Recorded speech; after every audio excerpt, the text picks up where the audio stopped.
Channel पढ़ ले with विजय। तो आज हम आपको नंबर सिस्टम्स के बारे में बताने वाले हैं कि जो नंबर सिस्टम होता है इसको हम कैसे बता सकते हैं कि कोई नंबर किससे डिविजिबल है, डिविजिबल नहीं है। तो उसके लिए सबसे पहले हमें क्या करना पड़ेगा कि जैसे कोई नंबर है, जैसे कोई संख्या है, तो कोई संख्या अगर 2 से डिविजिबल है, 2 से विभाज्य है, अगर यदि कोई नंबर जो है, जैसे मान लो कोई नंबर है 2, अब वो अगर हम कैसे पता चले कि वो 2 से डिविजिबल है नहीं, मतलब जैसे कोई नंबर है, कोई संख्या दी गई है हमें, और हमें कैसे पता चलेगा कि 2 से डिविजिबल है नहीं। तो अगर वो 2 से डिविजिबल होगी तो इसका मतलब यदि 2 से विभाज्य है, डिविजिबल है अगर होगी, तो यदि उसके अंक, इकाई का अंक 0, 2, 4, 6, 8 में से कोई एक हो, जैसे 210, 252, 544, 766, 598। If any number 2 से डिविजिबल है, तो कोई नंबर 2 से डिविजिबल होगा।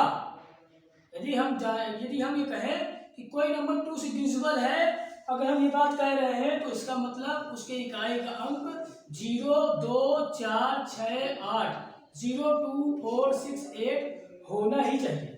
और अगर है तो वो 2 से डिविजिबल होगा।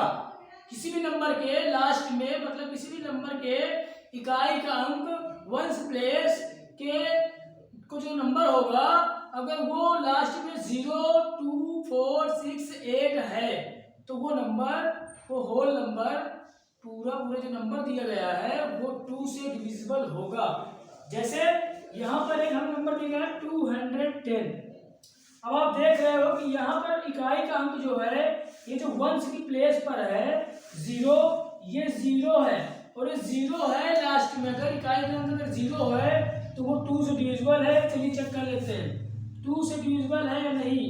210 हमने लिखा, 2 1 जा 2, माइनस किया 0 आया, इसके बाद 1 नीचे आ गया, इसके बाद यहाँ पर हमने 0 बढ़ाया, जैसे 0 बढ़ाया तो एक अंक और नीचे आ जाएगा, और 2 5 जा 10।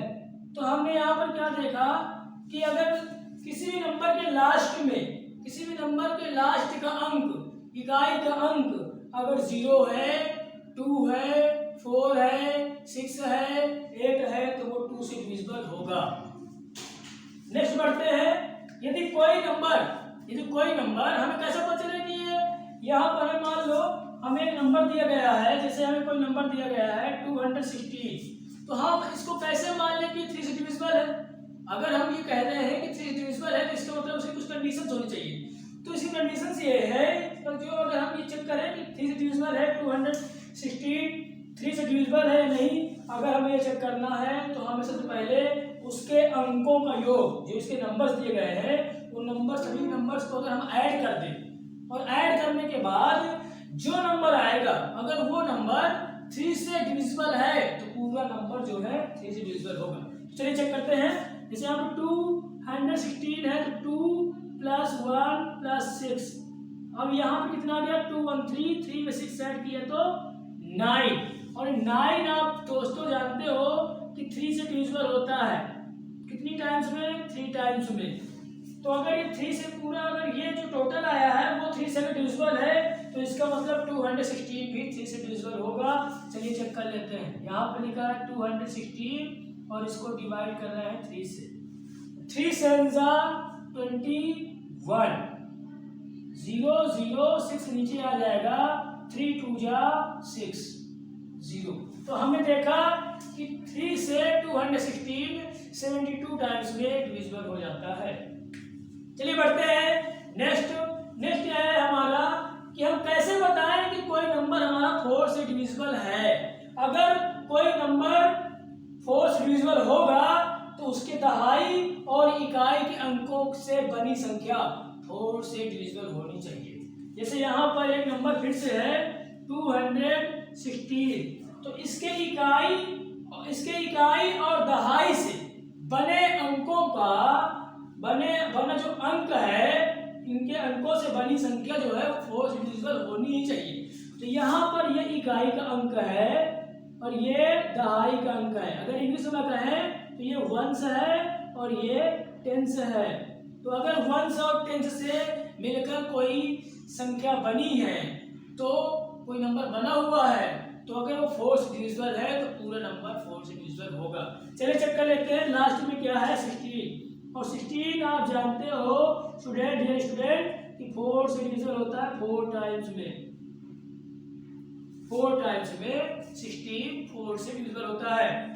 अब ये इकाई और दहाई से बड़ी संख्या 4 से डिविजिबल है, तो इसका मतलब पूरा जो संख्या है, पूरा जो नंबर है, वो भी किससे 4 से डिविजिबल होनी चाहिए। चलिए चेक कर लेते हैं। 216 है और उसको हम 4 से डिवाइड कर रहे हैं। 4 5 जा 20, और यहाँ पे माइनस किया तो 1 आ गया, रिमाइंडर 1 आ गया नीचे।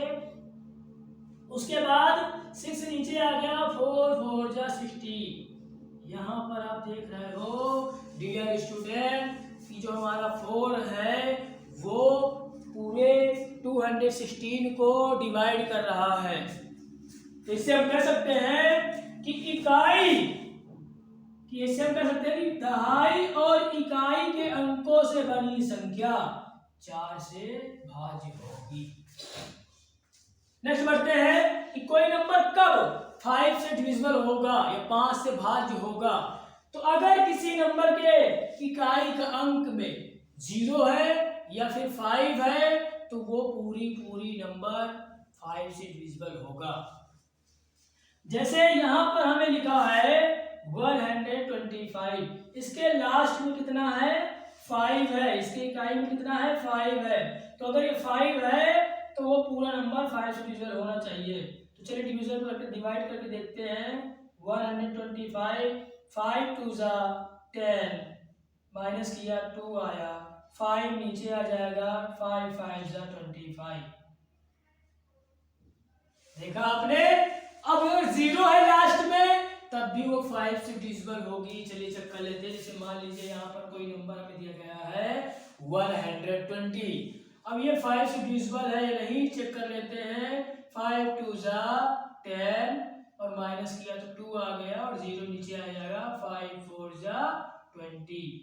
तो यहाँ पर आपने देखा कि अगर किसी भी नंबर के लास्ट में इकाई के अंक में आप वंस की प्लेस पर अगर 0 लिखा है या 5 लिखा है, तो पूरा का पूरा नंबर किससे डिविजिबल होगा 5 से डिविजिबल होगा। चलिए बढ़ते हैं नेक्स्ट।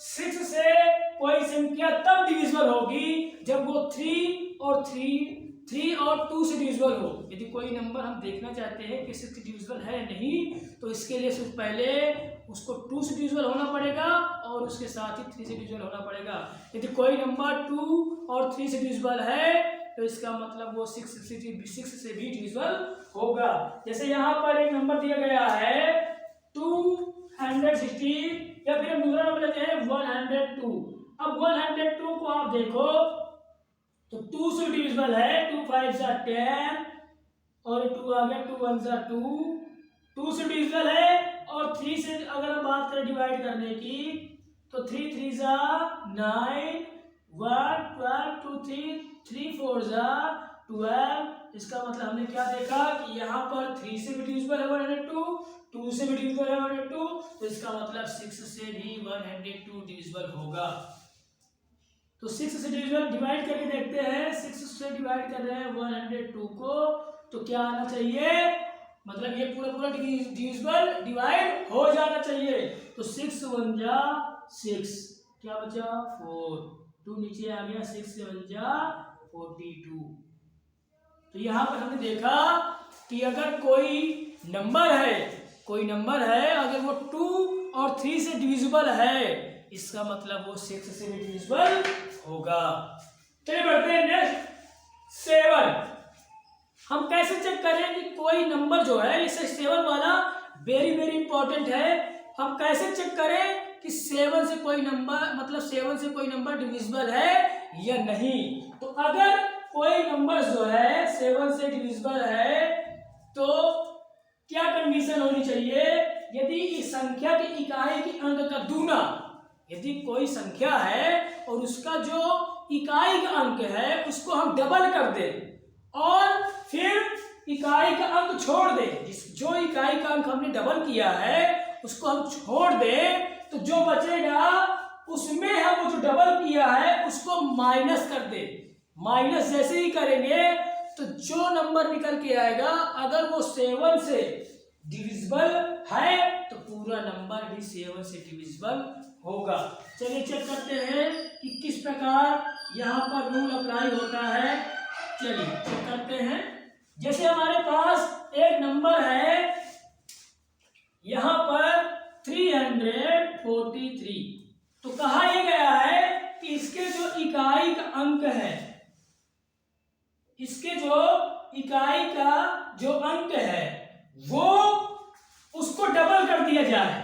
दैट मीन्स उसको डबल कर दिया, चलो डबल कर दिया, मतलब 3 2 जा 6, और फिर उसके बाद और इकाई के अंक को हम क्या करते हैं, छोड़ दें। तो 343 में से इकाई का अंक तो 3 हम नेग्लेक्ट कर देंगे, तो क्या बचेगा 34, और उसमें अगर हम माइनस कर दें, जो हमने डबल किया है उसको हम माइनस कर दें, तो जो आएगा तो क्या आ जाएगा, यहाँ पर आ जाएगा 28, और 28 आप जानते हो डियर स्टूडेंट्स कि ये 7 से डिविजिबल होता है।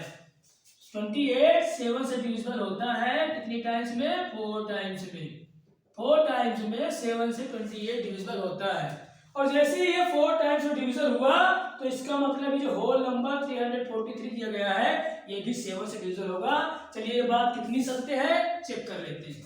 343 लिखा हुआ है और इसको हम डिवाइड कर रहे हैं किससे, 7 से।